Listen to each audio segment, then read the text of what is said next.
আমন্ত্রণ জানাচ্ছি প্রিয় দর্শক মানচিত্রের নিয়মিত আয়োজন কথোপকথনে। আসসালামু আলাইকুম। আশা করি সবাই ভালো আছেন। আপনারা সবাই তো জানেনই যে ইরান ও আমেরিকার মধ্যে যে চুক্তির কথা চলছে, এ চুক্তি যে কোনো সময় ভেস্তে যেতে পারে। যেদিন আমেরিকার মনে হবে এবং তাদের পরিকল্পনা পুরোপুরি তৈরি হয়ে যাবে, তারা আবারও এ চুক্তি ভাঙবে। আমেরিকার ইন্টেলিজেন্স রিপোর্ট আমি গত সপ্তাহেই আপনাদেরকে দেখিয়েছিলাম, যেখানে আমেরিকার ইন্টেলিজেন্স এবং বিশেষজ্ঞরা নিজেরা বলেছেন যে ট্রাম্প বাধ্য হয়ে এ চুক্তি করেছেন। তিনি আবারও নির্বাচনে জয়ী হওয়া মাত্রই এ চুক্তি ভেঙে দেবেন এবং ইরানের উপর হামলা করবেন। আর এমন পরিস্থিতিতে আমেরিকা ও ইসরায়েল সম্পর্কের মধ্যে যে দূরত্ব তৈরি হয়েছে, তার কারণ হলো ট্রাম্প চান নেতানিয়াহু যেন ওনার কথা শোনেন এবং তিনি যেভাবে বলছেন সেভাবে চলেন। ট্রাম্প ইরানের শর্ত মেনে লেবাননকেও এ চুক্তির অন্তর্ভুক্ত করেছেন। সুতরাং এইসব বিষয় আপনাদের জানাই আছে। এদিকে ইসরায়েল পুরোপুরি ক্ষিপ্ত হয়ে উঠেছে এবং আমেরিকার বিরুদ্ধে প্রকাশ্য ময়দানে নেমে পড়েছে। ইসরায়েলের প্রতিরক্ষা মন্ত্রী বলেছেন যে ডোনাল্ড ট্রাম্প লেবাননকে চুক্তিতে অন্তর্ভুক্ত করার কারণে হিজবুল্লাহ বেঁচে গেছে, কিন্তু আমরা আমেরিকাকে নিশ্চিত করে দিয়েছি, ইনফর্ম করে দিয়েছে যে আমরা লেবানন থেকে পিছিয়ে আসব না, লেবানন থেকে বের হব না, আর আমাদের যদি প্রয়োজন মনে হয় তবে আমরা একাই ইরানের উপর হামলা করব। অর্থাৎ ইসরায়েল এখন আমেরিকাকে একপাশে সরিয়ে দিচ্ছে। ইসরায়েলের প্রতিরক্ষা মন্ত্রী তো বলেই দিয়েছেন যে আমাদের আমেরিকার প্রয়োজন নেই, আমাদের কারোর প্রয়োজন নেই, আমাদের আইডিএফ প্রস্তুত আছে। এমনকি আমরা যদি আগামীকালই চাই তবে আগামীকালকের মধ্যে আমরা ইরানের উপর বড় ধরনের হামলা চালাতে পারি। বড় হামলা তো তোমরা তখনও পুরো আত্মবিশ্বাসের সাথে করেছিলে যখন খামেনিকে শহীদ করা হয়েছিল। লাভ কি হলো? তারপর 41 দিনের মাথায় তোমাদের দম বের হয়ে গেল, তুমি আর তোমার বাপ ইরানের পায়ের নিচেই পিষ্ট হলে। কিন্তু এখন তোমাদের পেছনে সেই শক্তি নেই, তাই শুধু বিবৃতিবাজি করে নিজেদের ভুয়ো ক্ষমতা টিকিয়ে রাখার চেষ্টা করছো। তবে আপনাদের উদ্দেশ্যে বলছি, ইসরায়েলকে বিশ্বাস করা উচিত নয়। সবচেয়ে বড় ভয়ের বিষয় হলো ইরানে খামেনির জানাজার প্রস্তুতি চলছে, আর ইসরায়েলের উপর আমার 1%ও ভরসা নেই। নিজের হারামি স্বভাবের কারণে ওরা ওই জানাজার মধ্যেও যে কোনো ধরনের নোংরামি করে বসতে পারে। সবচেয়ে আগে ইরানের নিজের নিরাপত্তার দিকে নজর দেওয়া উচিত, যাতে ইসরায়েল এই ধরনের কিছু করতে না পারে। এদিকে ডোনাল্ড ট্রাম্প ঘোষণা করেছেন যে দোহাতে ইরানের টিমের সাথে আমাদের বৈঠক চলছে। ওদিকে ইরানের অবস্থান আবার অন্যরকম। ইরান বলেছে যে আমাদের কোনো আলোচনা হতে যাচ্ছে না, আমেরিকার সঙ্গে আমাদের কোনো টেকনিক্যাল আলোচনা হবে না। তার মানে তো ট্রাম্পই মিথ্যাবাদী প্রমাণিত হলেন। ট্রাম্প যে তারিখ ও দিন দিয়েছেন যে এই দিনে এবং এই তারিখে দোহাতে আলোচনা হবে, সেখানে যদি কথা না হয় তবে তার মানে ট্রাম্প মিথ্যাবাদী। আর ইরান যদি সেদিন সেখানে আলোচনা করতেই চায় তবে ইরান এখন এটা অস্বীকার করতে পারে না, কারণ তাহলে তো ইরান মিথ্যাবাদী হয়ে যাবে। সমস্ত আরব দেশ আস্তে আস্তে লাইনে আসছে, কিন্তু তা সত্ত্বেও এরা বিশ্বাসের যোগ্য নয়। এটা আমাদের মাথায় রাখতে হবে। কাতারের আমিরের একটা ভিডিও আছে, এই যে দেখুন, অফিসিয়াল হ্যান্ডেল থেকে এটা জারি করা হয়েছে। মিডল ইস্টে যত মিডিয়া হাউস আছে সবাই এটা প্রচার করেছে। এখন আপনাদের বলে দেই যে কাতারের আমির এই ভিডিওতে বিবৃতিতে বলেছেন আরব দেশগুলো এবং ইরানের মধ্যে যা কিছু হয়েছে তা একেবারেই গ্রহণযোগ্য নয়, তা কোনোভাবেই সহ্য করা যায় না। কিন্তু ইরান আমাদের প্রতিবেশী, আমাদের ইরানের সাথে বোঝাপড়া তৈরি করতে হবে এবং আরও একবার সব কিছু ভুলে গিয়ে একে অপরের উপর বিশ্বাস রাখতে হবে। যখনই যুদ্ধবিরতি হলো এবং ইরান ও আমেরিকা কথাবার্তা বলা শুরু করলো, অমনি মাঝখান থেকে 2-3টি দেশ নাম কামানোর জন্য মাস্টার সেজে লাফিয়ে পড়ল, যার মধ্যে ফ্রান্সও রয়েছে। ফ্রান্স বলল যে আমরা স্ট্রেট অফ হরমুজে গিয়ে মাইন ক্লিন করব। তো ইরানের অফিসিয়ালদের এই টুইটটি দেখে নিন।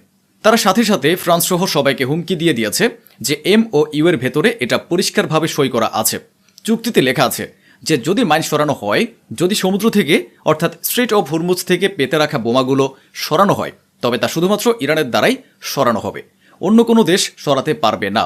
বিষয়টি অত্যন্ত স্পর্শকাতর ও উত্তেজনাপূর্ণ। ইরান ছাড়া অন্য কোনো দেশ মাইন ক্লিন করতে পারবে না। এই যে দেখুন, কাতারের নোটিশটি দেখে নিন। কাতার মেরিনটাইম এবং সমুদ্রে চলাচলকারী জাহাজগুলোর উদ্দেশ্যে একটি গুরুত্বপূর্ণ নোটিশ জারি করেছে। তারা সতর্কবার্তা দিয়েছে যে যতদিন না আমরা পরবর্তী নোটিশ জারি করছি ততদিন আপনারা সমুদ্রে যাতায়াত করবেন না, বিপদ বড়। আমার মনে হয় ইরান যে আরব দেশগুলোর সাথে কথা বলছে এবং তারা যে সমঝোতায় আসছে, হতে পারে এটা একটা ধোঁকা।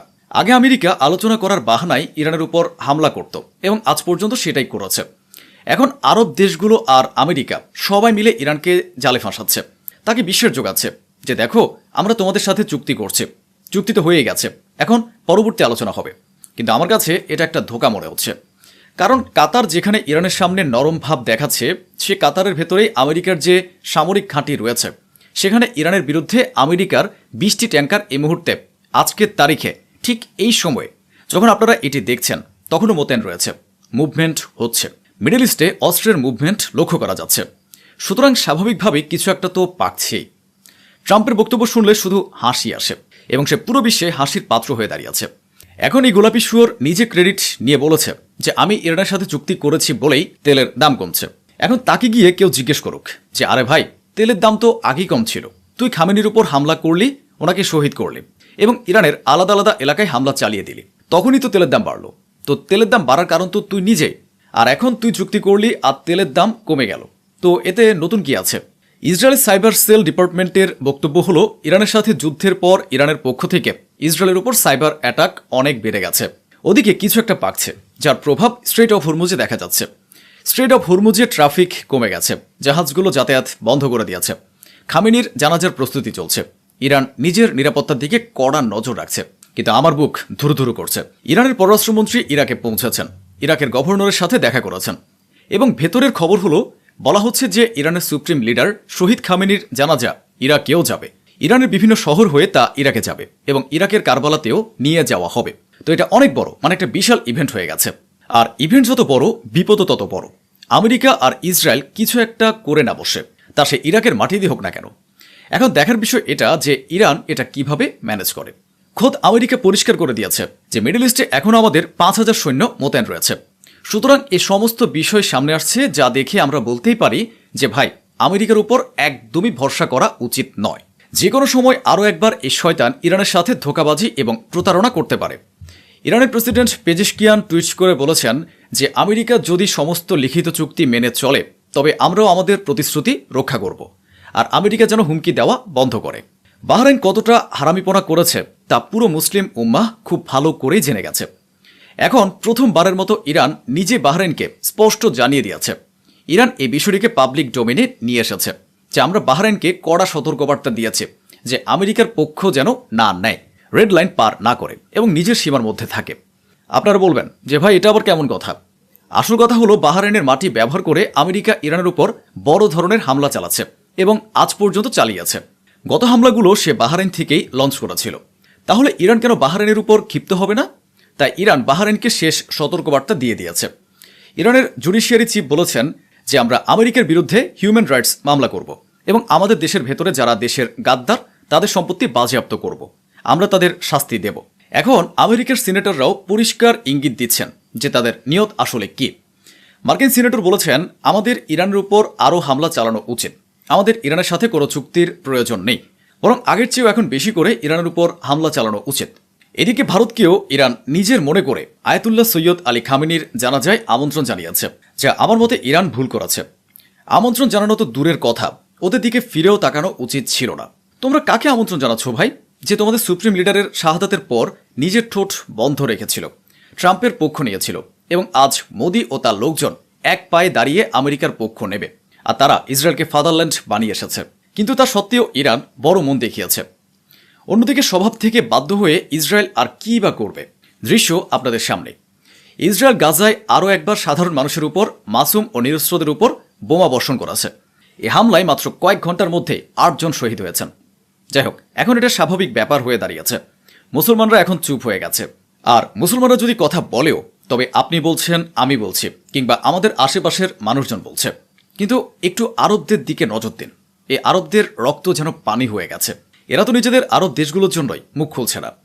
লেবাননের জন্য কেউ কিছু বলছে না, ওয়েস্ট ব্যাংকের জন্য কেউ কিছু বলছে না, বাইতুল মুকাদ্দাসের জন্যও কেউ কিছু বলছে না, গাজার জন্যও কেউ কিছু বলছে না।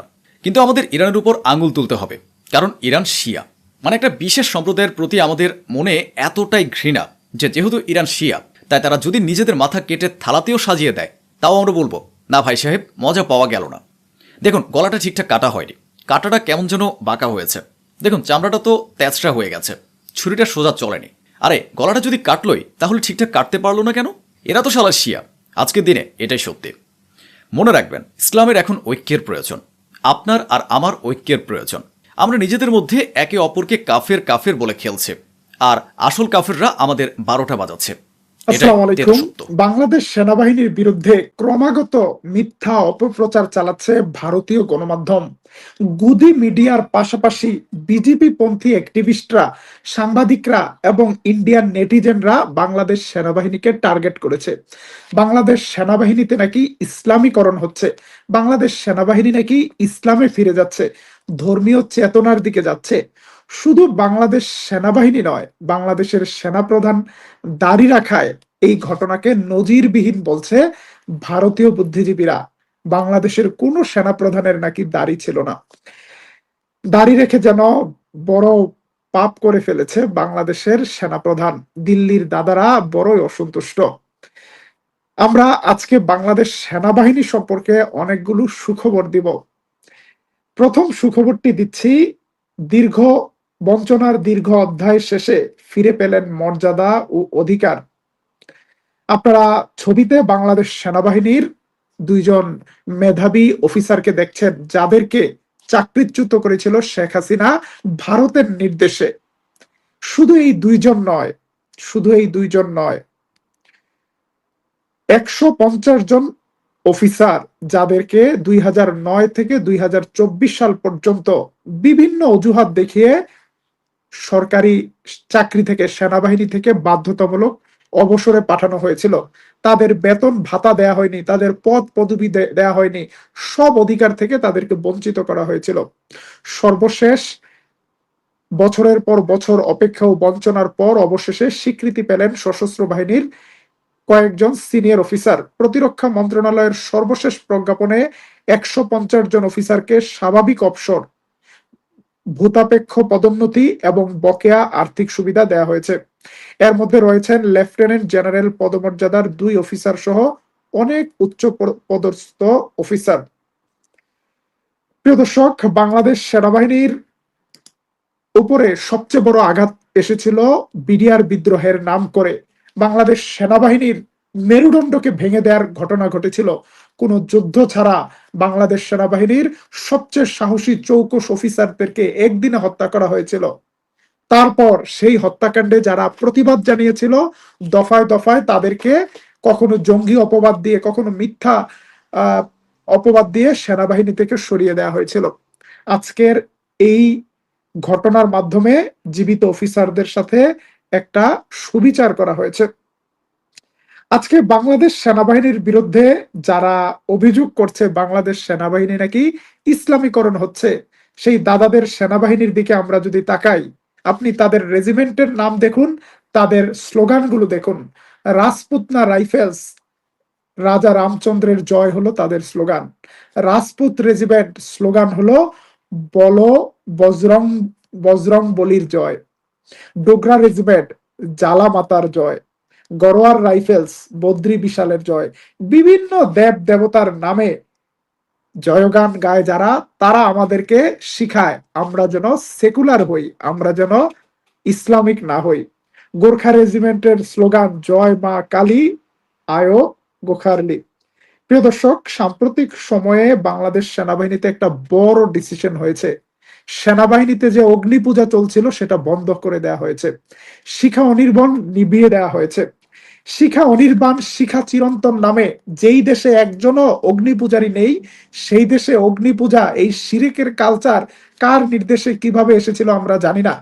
বছরের পর বছর ধরে যেখানে এখনো আমাদের জনগোষ্ঠীর একটা বড় অংশ গ্যাস পাচ্ছে না, গ্যাসের সংকট, সেখানে 24 ঘন্টা গ্যাস জ্বালিয়ে অগ্নি পূজার এই বেদি এবার নিভিয়ে দিয়েছে বাংলাদেশ সেনাবাহিনী।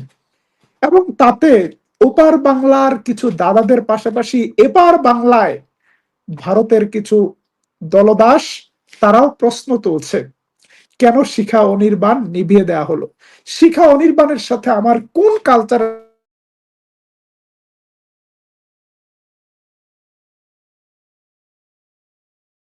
প্রিয় দর্শক, বাংলাদেশ সেনাবাহিনী শিখা অনির্বাণ বন্ধ করে কাজটা কি সঠিক করেছে নাকি ভুল করেছে, কমেন্টে জানাতে পারেন। আমাদের সেনাবাহিনী সবসময় ইসলামের পক্ষে ছিল এবং ইসলাম আমাদের সেনাবাহিনীর সবচেয়ে মানে রক্তে ধমনীতে থাকা একটি বিষয়। বাংলাদেশ সেনাবাহিনী সাম্প্রতিক একটা বড় সিদ্ধান্ত নিয়েছে, সেনাবাহিনীর জন্য অনেকগুলো কমান্ডো ইউনিটকে নতুন অস্ত্রে সজ্জিত করছে, অত্যাধুনিক অস্ত্রে। যে কোনো সময় বড় ধরনের কোনো কমান্ডো হামলা করার জন্য বাঘের মতো ক্ষিপ্ত বাহিনী তৈরি করা হচ্ছে এবং তাদের হাতে তুলে দেওয়া হচ্ছে লেটেস্ট মডেলের অস্ত্র। অন্তত 10,000 নতুন মডেলের রাইফেল কেনা হয়েছে। আমরা ইউটিউবের নিষেধাজ্ঞার কারণে সে অস্ত্রগুলো দেখাতে পারছি না, কিন্তু তার চেয়েও বড় অস্ত্র বাংলাদেশ সেনাবাহিনীর সেই চিরন্তন স্লোগানের একটা স্লোগান দেখাতে চাই আপনাদেরকে।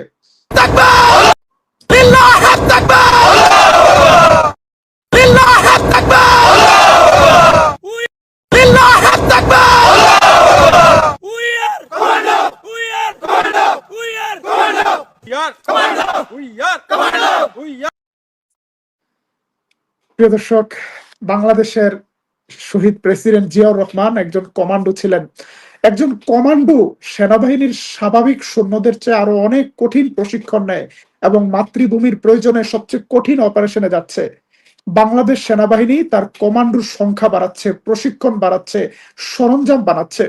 সেই একই কাজ তুরস্কেও হচ্ছে। তুরস্ক নির্দেশ দিয়েছে তাদের দেশে আরো অধিক সংখ্যক কমান্ডো তৈরি করতে, কারণ পুরো মিলিটারি নিয়ে কোথাও মুভ করার চেয়ে অনেক সময় কমান্ডোদের দিয়ে স্পেশাল অপারেশনে বড় সাফল্য অর্জন করা যায়।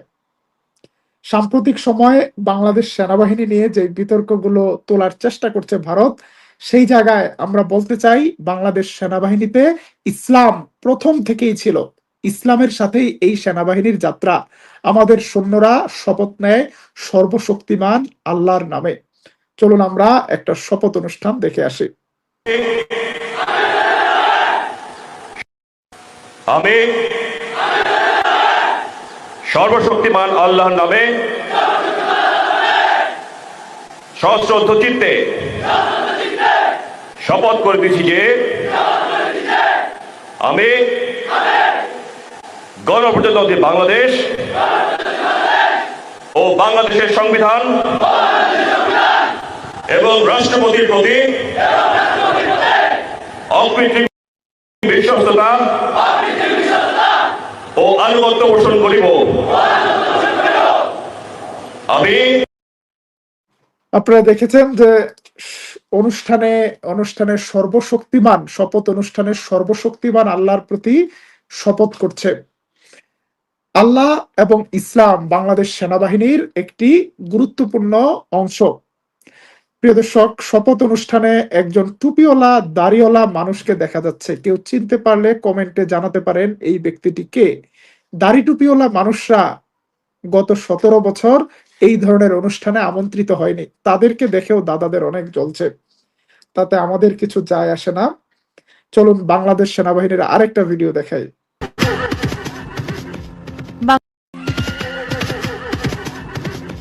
বাংলাদেশ সেনাবাহিনীর নবগঠিত একটি ব্যাটালিয়নের 4টি কোম্পানির নাম রাখা হয়েছে ইসলামের প্রথম 4 খলিফা হযরত আবু বকর, হযরত উমর, হযরত উসমান এবং হযরত আলী রাদিয়াল্লাহু তাআলা আনহুর নামে। এই নামকরণকে ঘিরে ভারতীয় সংবাদ নর্থ ইস্ট নিউজের একটি প্রতিবেদন নতুন করে আলোচনার জন্ম দিয়েছে। প্রতিবেদনে দাবি করা হয়েছে এই নামকরণ বাংলাদেশ সেনাবাহিনীর ভিতর ক্রমবর্ধমান ইসলামপন্থী প্রবণতার ইঙ্গিত বহন করে। শুধু তাই নয়, প্রতিবেদনে সেনাপ্রধান জেনারেল ওয়াকারুজ্জামানের দাড়ি রাখার বিষয়টিকেও বিশেষভাবে উল্লেখ করা হয়েছে। প্রিয় দর্শক, আপনারা প্রতিবেদনটিতে শুনতেছিলেন যে সেনাপ্রধানের দাড়ি রাখার সেখানে বলা বিষয়টিকে হয়েছে এটি স্বাধীনতার পরবর্তী বাংলাদেশ সেনাবাহিনীর পূর্ববর্তী সেনাপ্রধানদের দীর্ঘদিনের দাড়িবিহীন ঐতিহ্য থেকে একটা দৃশ্যমান পরিবর্তন এবং এটিকে একটি ধর্মীয় পরিচয়ের প্রতীক হিসাবে উপস্থাপন করা হয়েছে। এছাড়াও প্রতিবেদনে কয়েকদিন আগে সামাজিক যোগাযোগ মাধ্যমে ছড়িয়ে পড়া একটি ভিডিওর কথা বলা হয়েছে। ওই ভিডিওতে টহলরত কিছু বাংলাদেশি সেনা সদস্যদের মধ্যে নারায়ে তাকবীর, আল্লাহু আকবার শোনা যায় বলে দাবি করা হয়েছে। প্রতিবেদনে প্রিয় দর্শক, আমাদের সেনাবাহিনী যদি নারায়ে তাকবীর আল্লাহু আকবার স্লোগান দেয় তাহলে এটা আপনাদের কেমন লাগে? যারা নারায়ে তাকবীর স্লোগানকে ভালোবাসেন তারা এই স্লোগানটা কমেন্টে লিখতে পারেন। আমাদের জুলাই বিপ্লবে আমাদের সেনাবাহিনী, আমাদের বিজিবি নারায়ে তাকবীর স্লোগান দেওয়ার মাধ্যমেই ভারতের আধিপত্যবাদ চুরমার করে দিয়েছিল। এবং বাংলাদেশের আজাদির দরজা খুলে দিয়েছিল। লাল জুলাইয়ের সেই বিখ্যাত স্লোগানটি আবারও দেখাতে চাই।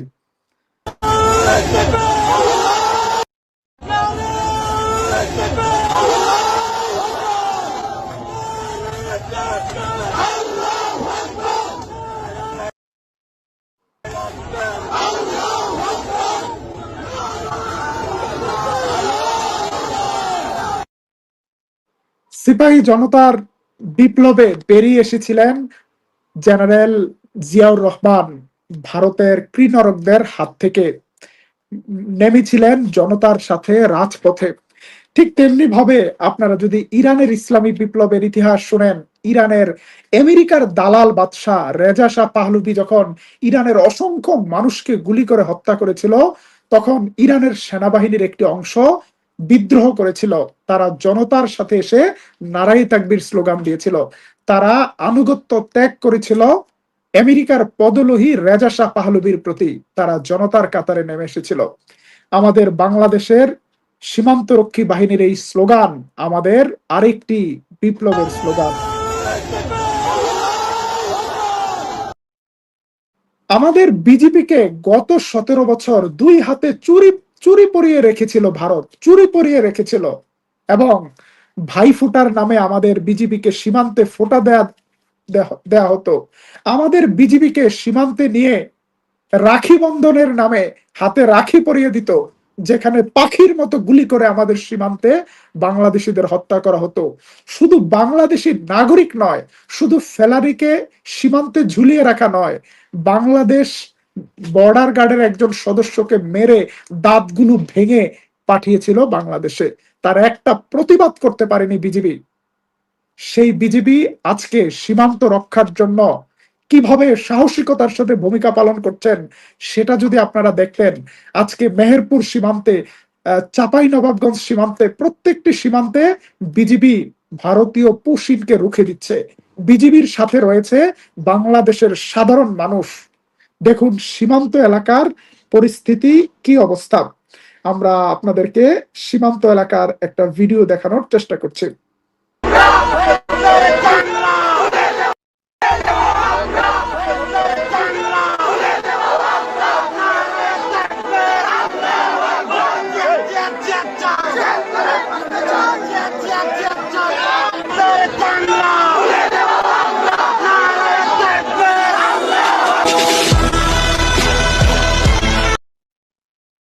আমাদের বিজেপি সাহস ফিরে পেয়েছিল এই নারায়ে তাকবীর স্লোগানের মাধ্যমে, এবং আমাদের বিজেপির পাশে আজকে যেই জনতা রাস্তায় নেমেছে তাদের কি কেউ শিখিয়ে দিয়েছে কি স্লোগান দিতে হবে?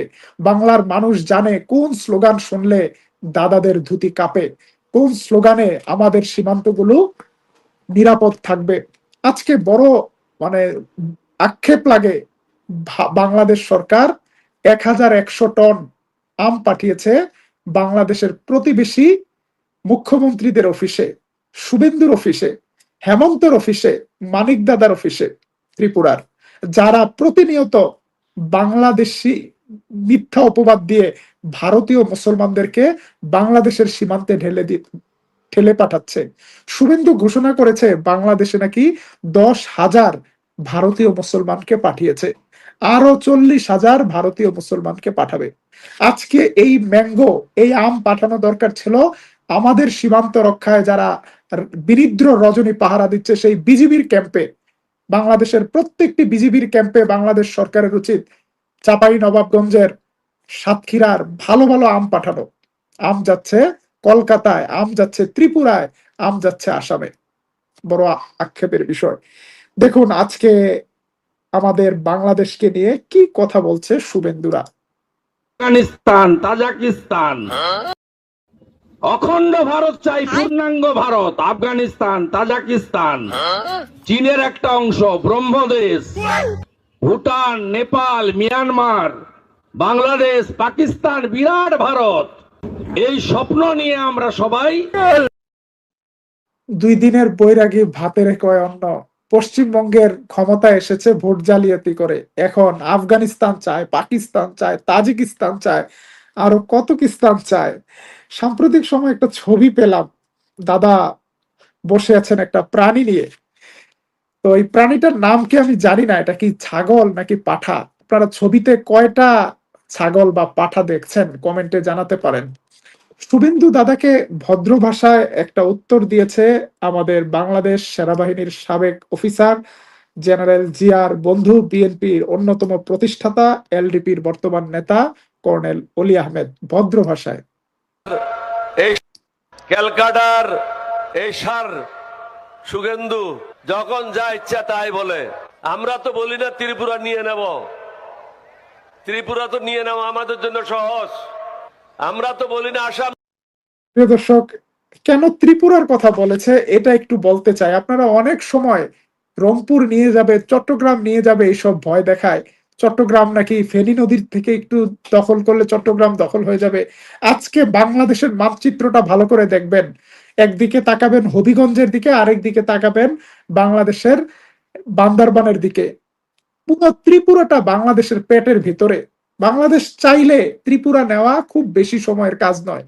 ওই পাশ থেকে বাংলাদেশকে বাধা দিবে এমন শক্তি ভারতের নেই। অরুণাচলের মানুষ এর আগে স্বাধীন হয়ে যাবে।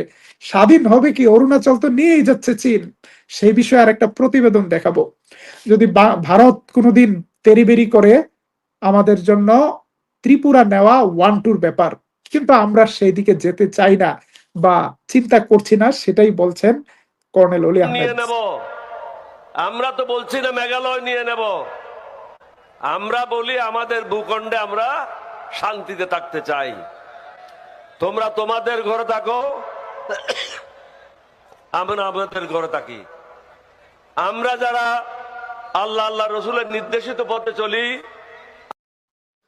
প্রিয় দর্শক, খুব মজা লাগলো কর্নেল অলি আহমেদের কথায়। বাংলাদেশের মানচিত্র আরো ভালো করে দেখবেন। এবং ভারত যে কথায় কথায় বলে বাংলাদেশ দখল করে নিবে সকাল বিকাল, এই এই শুভেন্দু কিছুদিন আগে বলছিল বাংলাদেশ হলো মশা মাছি, বাংলাদেশ নাকি মশা মাছি, এবং বাংলাদেশকে চাইলে নাকি 2টা রাফায়েল পাঠিয়ে দেবে, এবং বাংলাদেশকে চাইলেই নাকি কয়েক ঘন্টা নয় কয়েক মিনিটের মধ্যে দখল করতে পারে। তো রাফায়েল নিয়ে না পাকিস্তানে গিয়েছিল, দাদাদের রাফায়েল গুলোর কি দশা হয়েছে। বাংলাদেশ এবং পাকিস্তান শুধু নয়, এই ভারতবর্ষের মধ্যে মুসলমানরা হলো বাঘের বাচ্চা, বাঘের বাচ্চা। মুসলমানরা সবসময় ভারতবর্ষের সংখ্যালঘু ছিল, কিন্তু সবসময় রাজত্ব করেছে। ইতিহাস পরে দেখুন, 1000 বছরের মধ্যে মোদি কয় বছর শাসন করেছে আর মুসলমানরা কয় বছর শাসন করেছে। যাদেরকে তোমরা মশামাছি মনে করো, তারা যে কত বড় বাঘ। মহীশূরের টিপু সুলতান, মহীশূরের মধ্যে মুসলমানরা সংখ্যাগরিষ্ঠ ছিল না, বরং বীরত্বের কারণে, বুদ্ধির কারণে, প্রজ্ঞার কারণে, সাহসের কারণে মুসলমানরা ভারতবর্ষ শাসন করেছে। প্রিয় দর্শক, আজকে যারা আমাদের সেনাবাহিনীর মধ্যে ইসলামের চিহ্ন দেখে ভয় পায়, তাদের জন্য আমাদের সেনাবাহিনীর আরেকটি গান দেখাচ্ছে।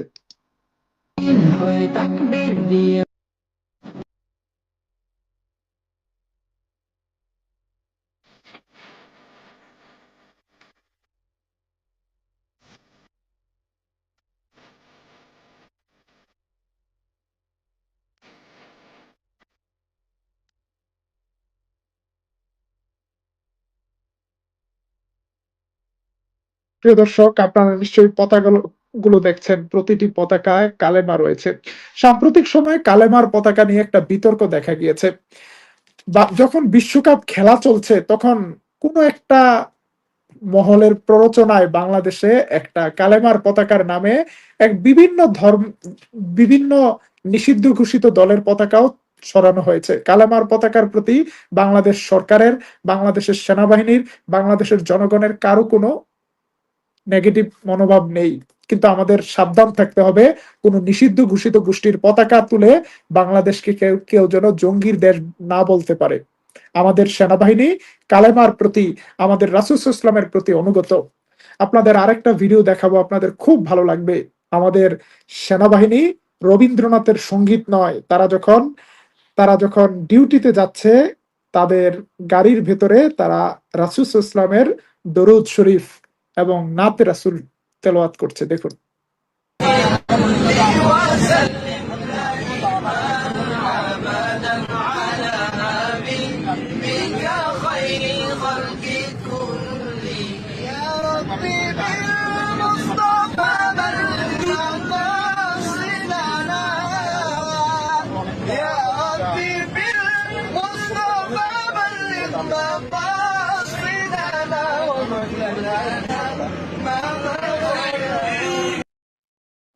তুরস্কের সেনাবাহিনীকে ঐতিহাসিকভাবে একটা নামে ডাকা হয়, তার নাম মেহমেদ চিক। আজকের লাইভটা বড় হয়ে যাচ্ছে, লাইভ ছোট করে দিব, বন্ধ করে দিব। মেহমেদ চিক মানে মোহাম্মদের সৈনিক। তুরস্কের আর্মিরা সারা